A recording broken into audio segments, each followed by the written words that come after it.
Welcome to the Health and Wealth Power Hour, the podcast that provides you with the knowledge and insights you need to achieve physical, mental, and financial well-being.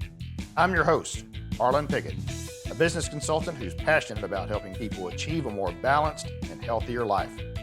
Each week, we'll deep dive into topics related to health and wealth, including retirement income planning, innovative healthcare solutions, alternative funded health plans, and specific actions individuals and business owners can take to gain control of their finances, have access to affordable quality health care, and achieve peace of mind.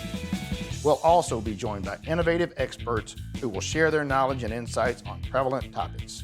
So, whether you're looking to grow your wealth or improve your health, you've come to the right place. Get ready to be informed, inspired, and empowered.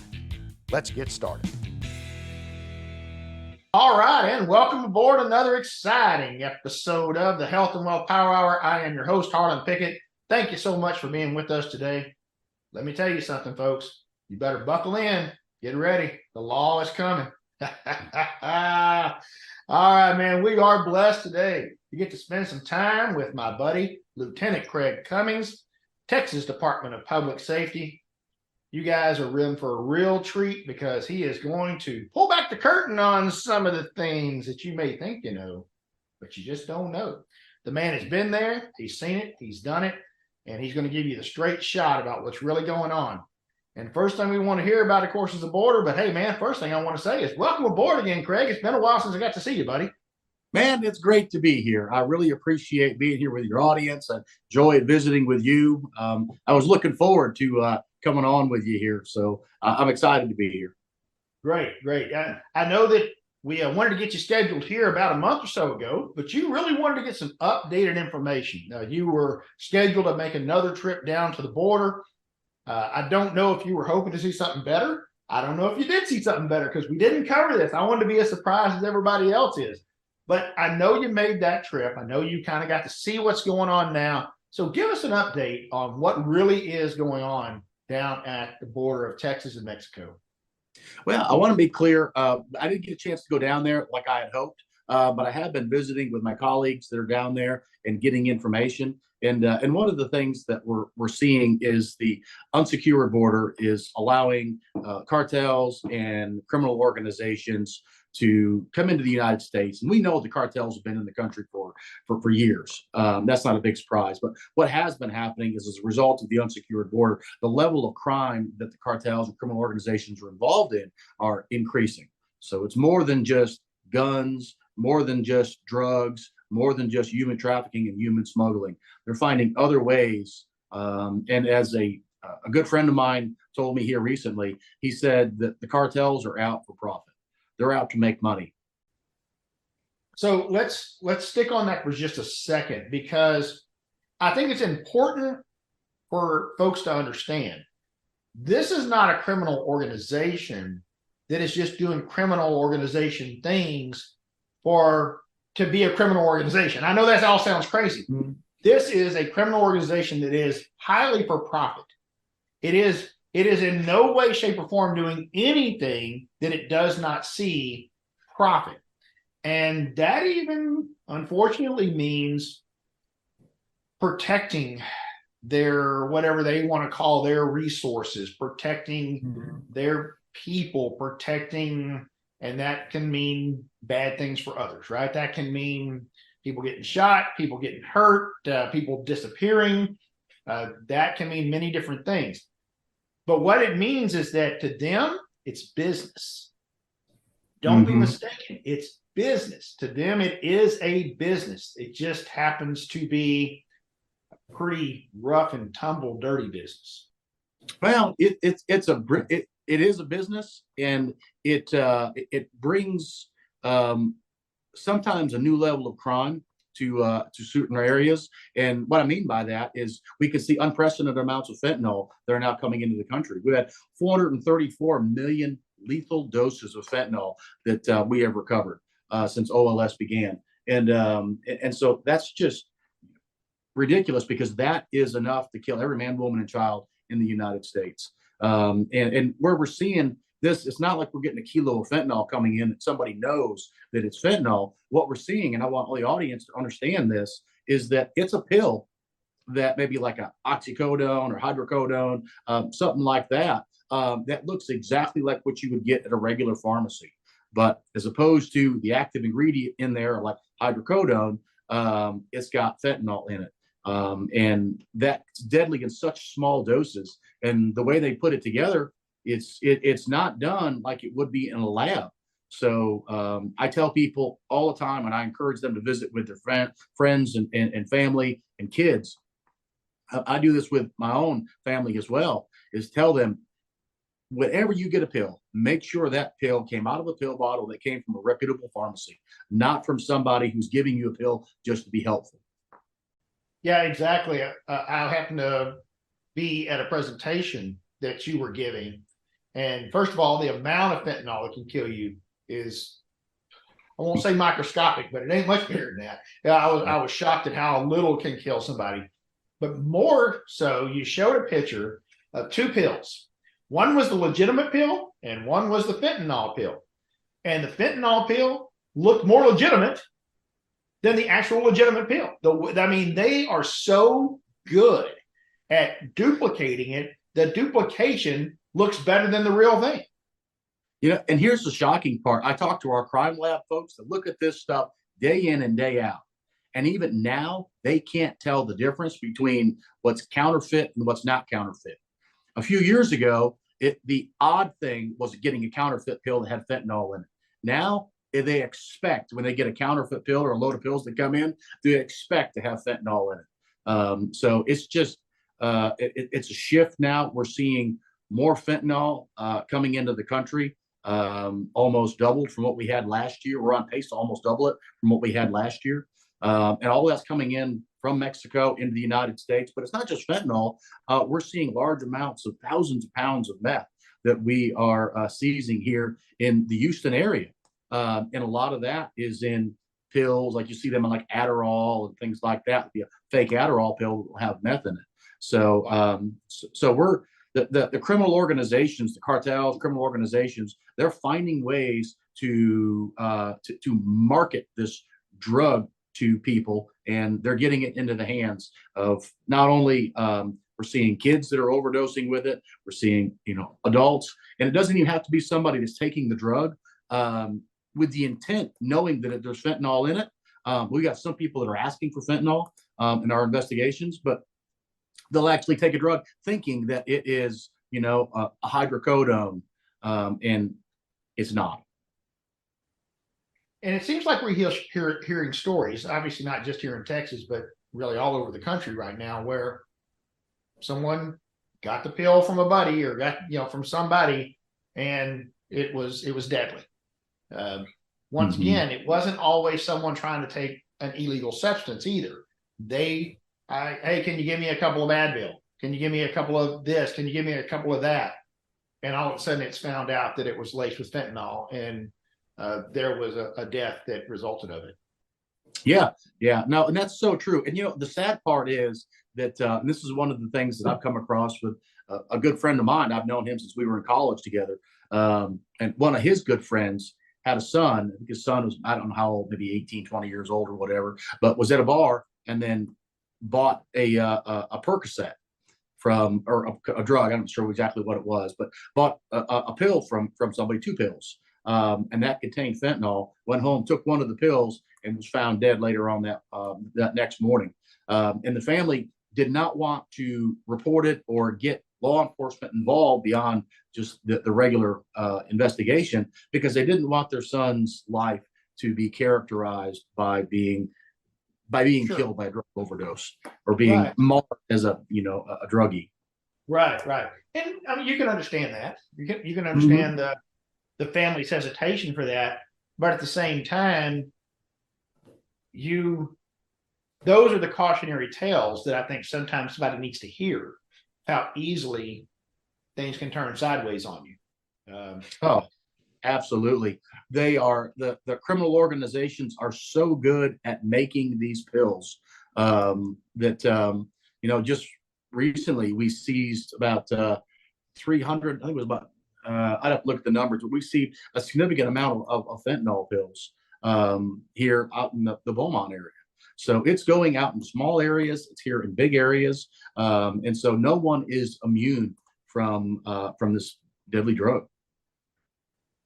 So we know that's coming across the border. We know that unfortunately we're having a lot of human trafficking as well. A lot of kids have unfortunately kind of disappeared in this move across the border. We hear about it every single day.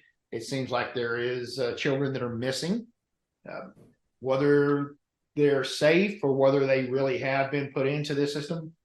Maybe we'll find out sometime. Maybe we won't.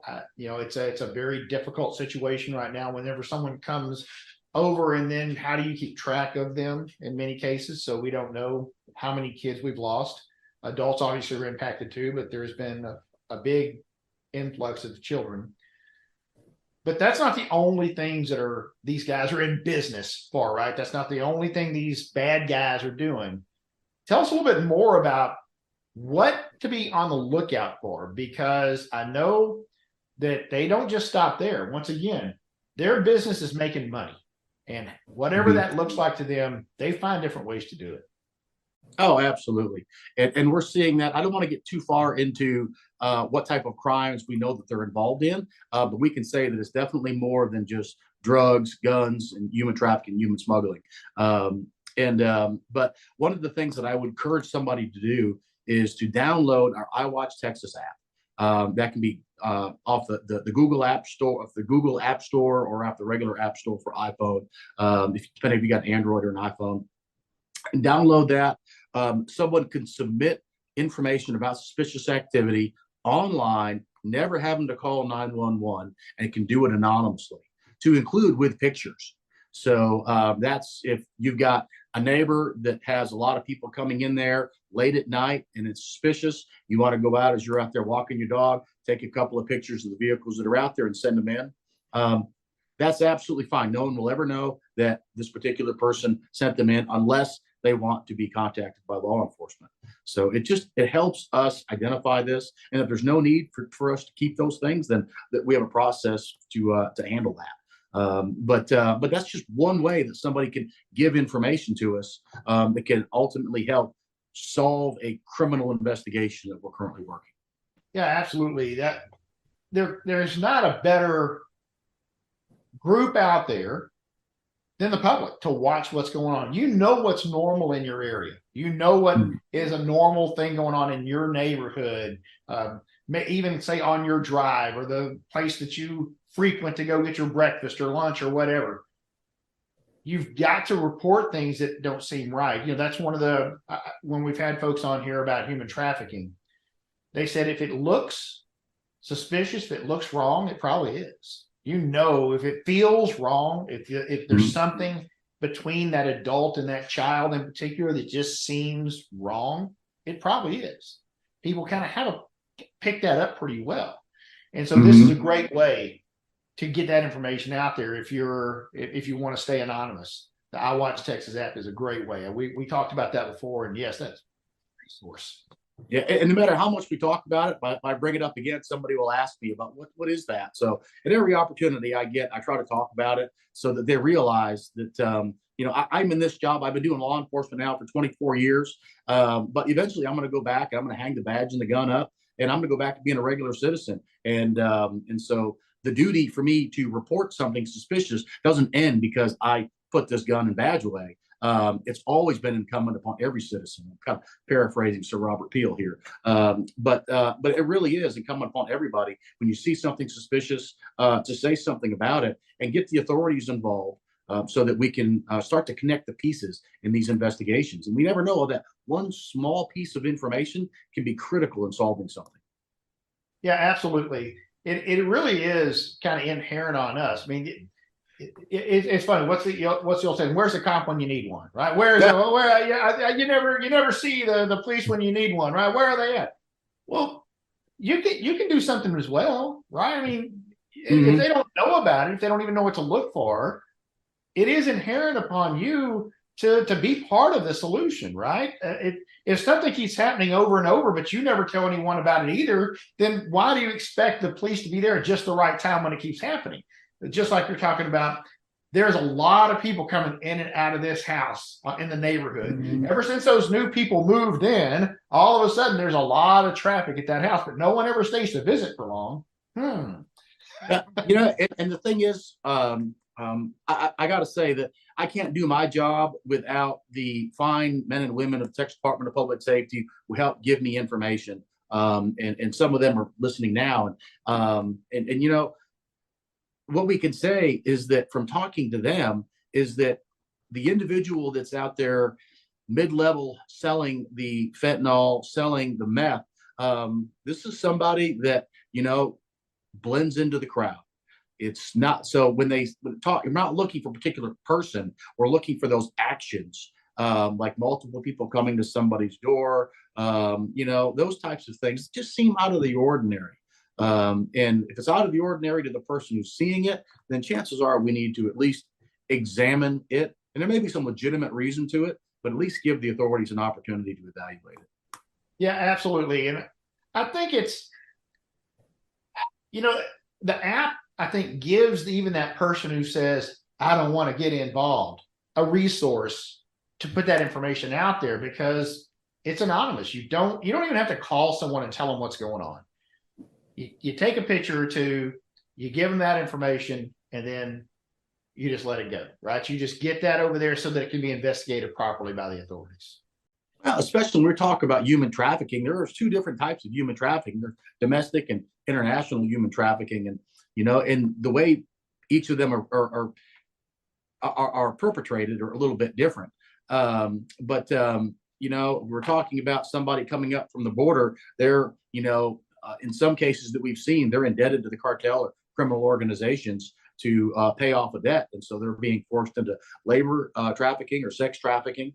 And then we're seeing individuals here that have just had terrible lives and then meet with who we call a Romeo. And this person can go out there. And again, one of the folks from Texas Department of Public Safety I was visiting with here was telling me that these individuals are so good, they can go into a mall and then 8 hours later, after identifying somebody, can have them out there prostituting. And so it's shocking. They're exceptionally good at identifying their targets. And that's why it's incumbent upon us as citizens, whether you have a badge and a gun or you're just a regular citizen, everyone has a duty to identify some of these suspicious things and then turn them in. Because the life that these folks are living, some of them, that's the best life they've ever had, despite the fact that it is terrible by standards for you and I. But there is another way. There's an opportunity to give them some help. And we've seen how it can be beneficial and it can work, but it all has to start with one person who can help get us to that starting line. Absolutely.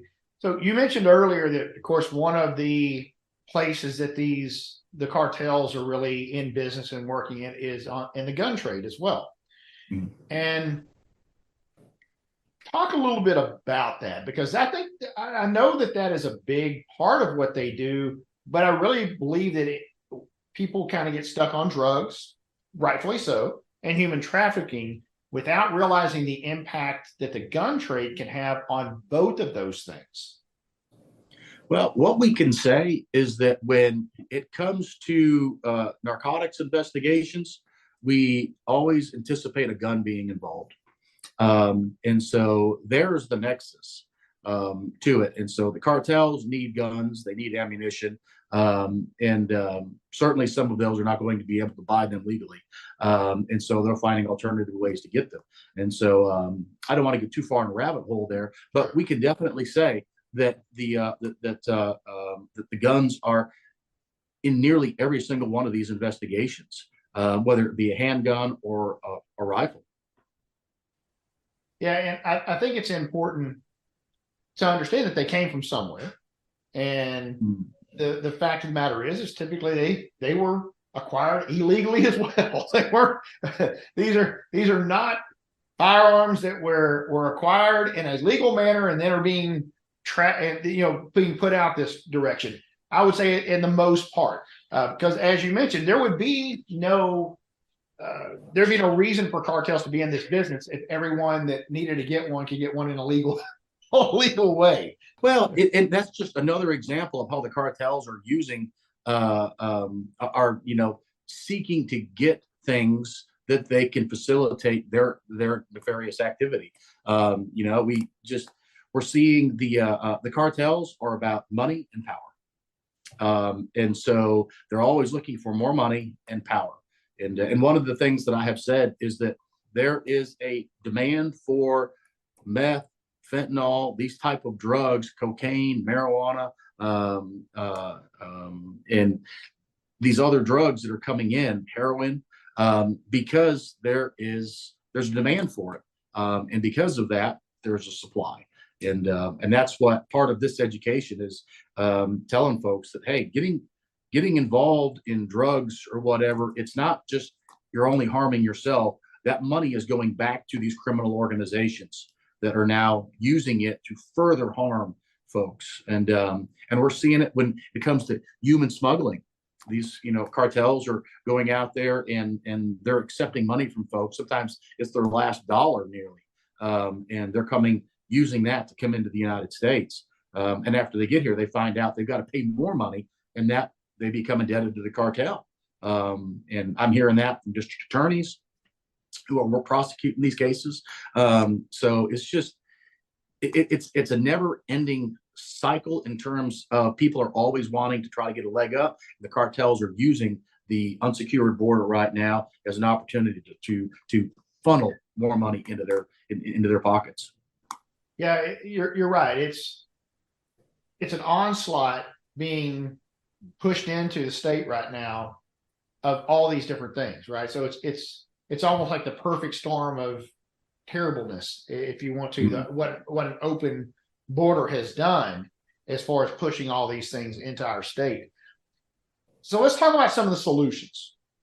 And I know some of this is going to be opinion, right? Some of this is opinion because obviously the solution is closing the border, no one gets through. Well, we know that whole thing is not going to happen. There's not going to be a closed 100% border. That never has been the case, right? We've always had illegal immigration. We've always had it, even before the big push that we have right now. But what are some answers? What are we looking to do? What can be done right now to stem the tide, as it were? Well, what we're doing right now is we're deploying troopers down to the border, working with the National Guard to help secure that. We're trying to fill in the gaps when the Border Patrol gets pulled off to go handle large groups of people. So we're trying to do that. We've got four-wheelers that are down there. We've got boats that are down there. We've got aircraft. We've got drones. We're using technology to our advantage with these cameras that we've got. So we're doing an awful lot. And what I point back to is all the drugs. I mean, thousands of pounds of meth just in the Houston area have been seized. And fentanyl, 434 million lethal doses of fentanyl have been seized here. That's a direct result of the Texas Department of Public Safety and our state and local federal partners working together to get these things off. So imagine if we did not have the level of dedication we've got right now to keeping Texas and by extension America safer.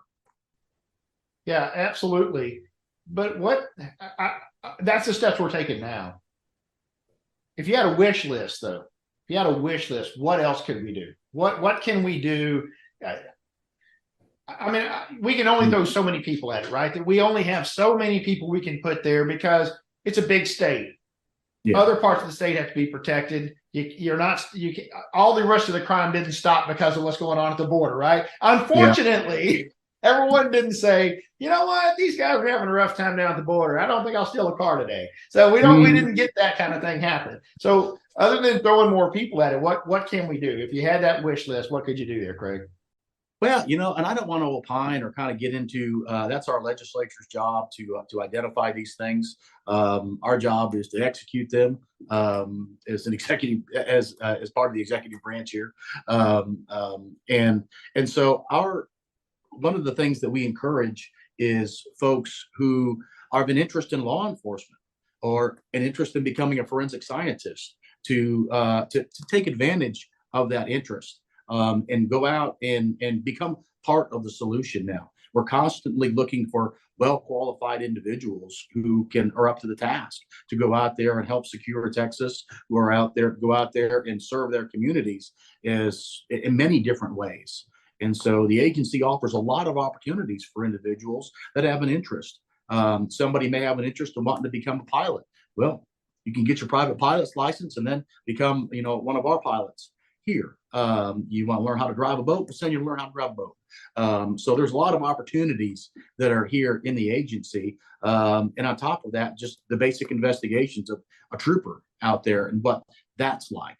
So there are a lot of different opportunities that are available to folks to be able to take. But I would leave, for high level, what needs to happen. That's the legislative body's a role, and I want to give them that opportunity to do their job. All right, so I want to make sure that you guys heard him properly when he said that their job is to execute what the legislature says, not to execute the legislature. Although there may be some people that are for that. sorry, buddy. I had to put that out there. That's like the old coach saying, said, how do you feel about your team's execution in the first half? And he goes, I'm for it. Yeah, but I gotta say, I am very. Our legislature is doing good work. They're out there. They're supporting us in what we are doing, and we sincerely appreciate that. And I mean, and these folks, they're not getting huge salaries for being part of this. Really is a citizen legislature. So these folks, from meeting some of them there, it's not a big salary for them getting there. So some of them are losing money to go serve.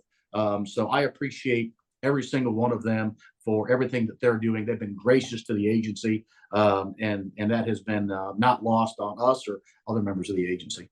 Yeah, and regardless of which party affiliation they have, in particular the ones that are down close to the border, all have seen this. They have all heard it from their constituents and are all very much vested, obviously, in what's going on and in supporting not just the DPS, but all of the Homeland Security, all of the folks that are involved in that area.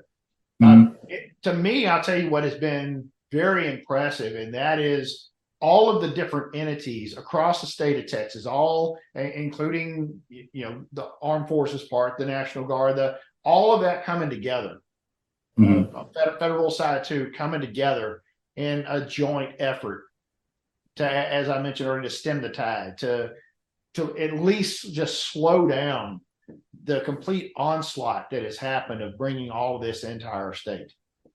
Yeah, and it really is about trying to reduce the number of individuals who are facing some terrible harm. I mean, years ago, I'm a trooper out there here west of Houston, about an hour and a half west of Houston, and it was probably maybe mid-November, and it was very cold. It was raining outside, and I went to stop this open bed dump truck. And well, it ran off from me and got into a little bit of a pursuit and ran through a fence. And the people that were in the bed of it, in the cab of it, jumped out and ran. And as I was getting out to go after them, there was a group of people that stood up in the back that I didn't notice in the back of this open bed truck. And it probably had to be maybe 38, 40 degrees outside. It was nighttime. It was cold. And they were pointing down to this girl. And I knew something inside me told me this individual, that they need help more than I need to catch these folks. And so I got up there and I got Harlan, this woman, I picked her up, and you hold a piece of 2x4 in your arms, like this for your viewers. And she was just as rigid as a piece of 2x4. I think she had a body temperature of like 80 degrees. And thank God, through the miracle of medicine, they were able to get this girl back. Wow. But this is somebody that was being smuggled into the country along with these other folks. And that's how they were treated, just as cattle. And this is a human being. And so this is what we're trying to address when we talk about human smuggling, is these folks are being subjected to cruel ways in which they're being transported. And that's not right. And that's what we're trying to stop, is the human smuggling. And then it gets into the human trafficking, where they're now having to pay back folks And we've seen investigations, federal and state investigations, local investigations where that is going on now, sex trafficking. And so it's a terrible thing. And that's what the agency is doing. So we talk about trying to address things down there at the border. This is what we're trying to address, is to help individuals so that they don't get into this life. Yeah, and to your point, you had that situation with this dump truck, but it seems like at least every few months we hear of, here's this cargo truck, and it was 100 degrees outside, and so it was 120 inside that truck, and when they found them 3 days later, everyone, of course, was dead. Those type things, we hear those stories, unfortunately, way too often. But I want to step back just a second. You talked about the human trafficking, and you mentioned this earlier. But there is a lot of it, of course, that goes to the sex trade. But there's the other side of it, and that is just plain workers. There is no age on this. In other words, there is no age. There is no gender. If they can't find a place for you in one place, they can find something for you to do somewhere else. And once again, it's all about money. It's all about, you've got to pay us back somehow. And if that means we're going to put you to work doing X, Y, Z, then that's what you're going to be done. But the work trade is just as prevalent as the sex trade, because they're going to find something for somebody to do. Yeah, well, labor trafficking is absolutely alive and well. And that's why it's important when somebody sees something suspicious to report that. We've got folks that monitor this information 24/7. So when it comes in, it's not just going to go into some, database and get looked at in a couple of weeks. It's going to get looked at relatively soon after it comes in. And so I want folks to know that we have talented individuals who are specially trained to be able to vet this information and get it to the right sources. Yeah, so think about that. If you happen to be in a situation and you hear someone you're working with say something that leads you to believe that they may be in a trafficking situation, that they're working there against their will, once again, it's time to pull out your app. It's time to let somebody know. The I Watch Texas app, that's the kind of situation that would be a great. No one has to know it was you, right? No one has to know it was you. Get that information out there. I've been working here for a little while. We had a new guy come in, and he was real shy and didn't want to talk to anybody. But after a couple of months, all of a sudden, the way he talks, it sounds like he's got no choice but to be there. It sounds to me like he's not even getting paid. He's having a hard time. He doesn't ever want to go anywhere, doesn't want to do anything. He gets done. He has to go back to where he stays. He has no choice but to go there. That doesn't seem right. No. And when we're looking at what we're doing down there at the border, and we've got over 36,000 criminal arrests since Operation Lone Star began, and over 4,100 bailouts that we've been seeing. So each one of those is an individual who was coming into the country doing something illegal. And we've got those arrests that were made. The bailouts, every time the bailout happens, usually there's a pursuit involved that places the public at danger. So, all of these things, they tend to build on themselves when we're talking about the crime down there that the criminal organizations are perpetrating. Right. And so let's be clear on this too. Those people that were arrested, like you said, there was criminal activity. Some of that was criminal activity here. Some of that was criminal activity elsewhere. And whenever their background was checked through this process, we found out they were either on a watch list or they may have been here before and were wanted for something that they did previously and were deported for. Yeah.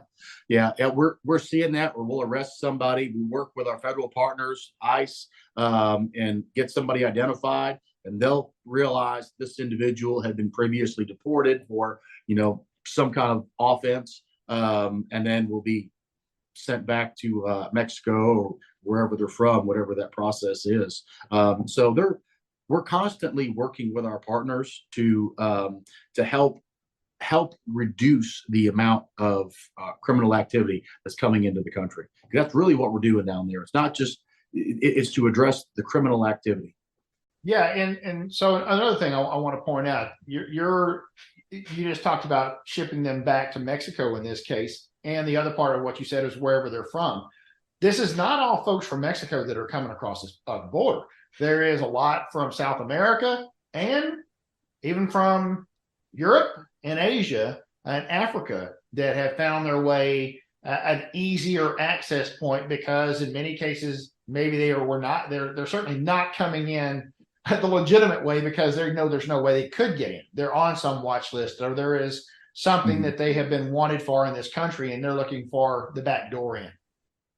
Yeah, or they're not supposed to be in the country for whatever reason, or couldn't get the visa to come in, and now they're coming in through the southern border to get into the country. So, I mean, there was a lot of different reasons, and one of the things that I always say is that, we don't know what we don't know until it's obvious we don't know it. And so this is one of those things. We don't know who is all coming in. We know who we're apprehending, but the question is, who's getting in? We know individuals are coming in because we're seeing unprecedented amounts of fentanyl that are coming into the country. That comes from Mexico. We're seeing thousands of pounds of meth just in the Houston area, thousands of pounds throughout the state. That's all coming in from the majority of that coming in from Mexico. So we know this stuff is coming in. So imagine what would be coming in if we didn't have all these resources down there addressing it.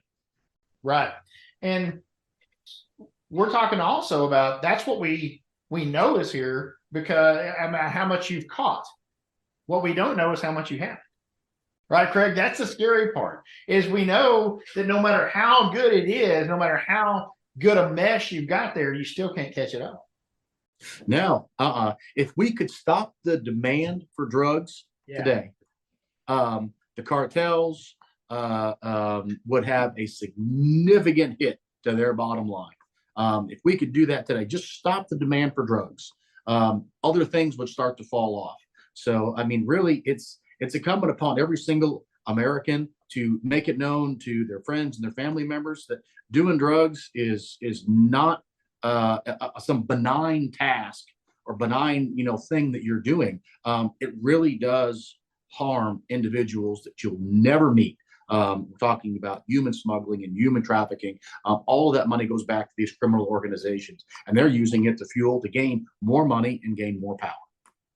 Yeah, absolutely. And then to also into other criminal enterprises that you didn't want to talk about. So that's okay. Yeah. Y'all keep track of them, buddy. Y'all keep track of them, and y'all just go get them. We don't have to share that information here. You know what? Y'all don't know that he knows what you know that I don't know. Well said. They probably didn't understand what I said, because I'm not sure I understood what I said either there, Craig. So it sounded really good, though. Very, very, very knowledgeable, very intelligent. Well, buddy, I sure appreciate you being on here. So tell us, you want to share any other information that's going on right now? Anything that I do appreciate also your plug for people to come to work for the Department of Public Safety. That was great. I like that answer. But what else would you want to share with us, man? We've been doing a lot up in Colony Ridge, and going up there and having we're doing surges up there in Colony Ridge, which is a subdivision up in Liberty County, and we just want to tell the viewers, we've been evaluating that activity up there, and we're not seeing an inordinate amount of cartel activity up there. We're matter of fact, we're up there on our operations. We're stopping individuals. A lot of them, they're waving to us as we're out there on the side of the road doing a traffic stop. We'll go up to different eateries, and people are, thanking us for being there. Either as patrons or as somebody that's actually selling the food there. So we're doing work up in there to assist the Liberty County Sheriff's Office and our partners up in that area to help reduce crime. But I just want to make that known that we're not seeing a large amount of cartel activity or criminal activity in that area. So give a short background of why you're there, because if someone is listening in, especially if they're in a different part of the state or even a different part of the country, and they don't understand what a little bit of the background is of that, give a little snapshot of what was going on there that kind of brought it to y'all's attention. Yeah, so there was some articles that were coming out, and we're talking about the cartels that were connected to the area. And so certainly anytime something like that gets brought up, we're going to take an interest in it. And that's exactly what we did. And Governor Abbott asked us to go out there and evaluate that and go out into the area. And so we started deploying several troopers and our criminal investigations division out there as well, doing narcotics investigations and looking to apprehend wanted felons, some for violent offenses. Troopers are out there conducting aggressive traffic enforcement in the area, making it known that law enforcement is there. And on occasion, they're backing up the Liberty County Sheriff's Office and others on calls in the area, just because we have the resources there to do that now. And so, so that was really kind of the catalyst behind it, is that we realized that the cartels, were being reported to be in there. So we went out there, and that's part of the reason why I wanted to mention that today, is that we're not seeing, an inordinate amount of cartel activity. We know that the cartels are operating there, but it's not in any different than it is in anywhere else in Texas. Okay, but I want to point out something. This is actually a great example. Someone wrote an article. Let's just say in this case, someone reported something. You got an article, but in this case, let's say someone reported. There's a lot of activity here. This shouldn't be going on. Whatever. And so there's a response. In this case, the governor asked you to respond. So look, it's not like you can say no there, right? So here we go, Gov. We're heading out that way. But regardless, there was a reaction. Whether the governor said to do it or not, there is a very good chance something would have happened, because y'all also had noted what was happening. Mm-hmm. In this case, what you're seeing is that it doesn't appear that the big offender, the cartel in this case, is any more there than they are anywhere else. But that doesn't mean that you're not making an impact in that area for violent crime and other things. So I guess my point here is that even though you're not seeing that, do y'all wish y'all wouldn't have went? Oh no, we're happy to be up there. We're happy to be able to make that impact. The community has accepted us. The sheriff's office has limited resources, which is the reason why the agency came in to assist. And the bottom line, those are Texans that are there, and our job is protect the public, and that's exactly what we're going to do. Absolutely. And so that's my point, is even if it turns out that what you were reporting is not exactly what was going on, you guys are happy to be there. You're happy to be there. You're happy to respond. You're happy to engage and protect fellow Texans. You know what you're there for it to do, right? You know what impact you can have, and you know that it can be a positive impact in many different ways. And so don't let the fear of being wrong, is my point. Don't let the fear of being wrong dissuade you from reporting something. Once again, there's no easier way than the I Watch Texas app to get that information out there, and then let these guys do their job. Let their guys evaluate what's going on and determine what the appropriate response would be. And if it turns out to be nothing, that's fine too. At least you now have the peace of mind. And that information just doesn't stay here at the agency. We may reach out to the local agency in that area, give them this piece of information they can begin working with. And certainly we're there to assist our partners, and that's exactly what we'll do. We have great partnerships here in the Houston area and across the state. And we're always here to help ensure that we're doing our absolute best to keep Texas safe.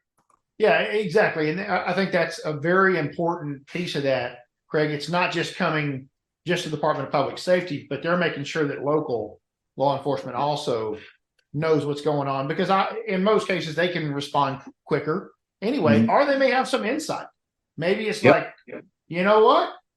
We've already had a couple of reports on this. This is just another one, but this is actually providing us more information than what we had before. So you could be, say, a missing piece of the puzzle that someone's looking for.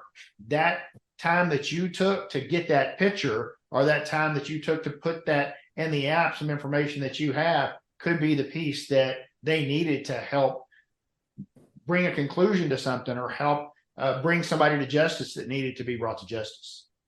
And after nearly 25 years in law enforcement now, which seems odd to even say it, but one of the things that I have learned throughout that whole process is, doesn't matter what agency you're working with, whether that's the FBI, DEA, ATF, Texas Department of Public Safety, Game Warden, Sheriff's Office, the police department. Every law enforcement officer, regardless of your position, has a role in protecting the public. And so each of us have our lanes. That's what we're working in. And we need to work with one another to be able to make this make an impact. And that's exactly what we're doing now with these partnerships. Awesome. That is great, brother, man. I really admire what you do out there. I'm a huge fan of our military, and I'm a huge fan of our law enforcement. You guys have a very, very difficult job. But once again, I think all of us sleep better at night knowing that we have folks that are willing to put their life on the line every single day for us. So I applaud you, and I applaud the rest of your brothers and sisters in blue and brown. Well, we're glad to be able to do it, and certainly glad to have the support of the legislature and our fellow Texans in what we do. Absolutely. And you always have our support over the Health and Wealth Power Hour too, brother. I appreciate you very much. Well, Craig, thanks again for being with us. Folks, you want to go and check him out. He is an awesome, awesome guy. He also will be happy to come and speak at one of your events in the Houston area to kind of give you an update on what's going on. Craig, where can they reach you at, buddy? They can reach out to my email address. It's Craig, CRAIG, Cummings, CUMMINGS, at DPS, phonetically David Paul Sam, .Texas, spelled out, .gov, G-O-V.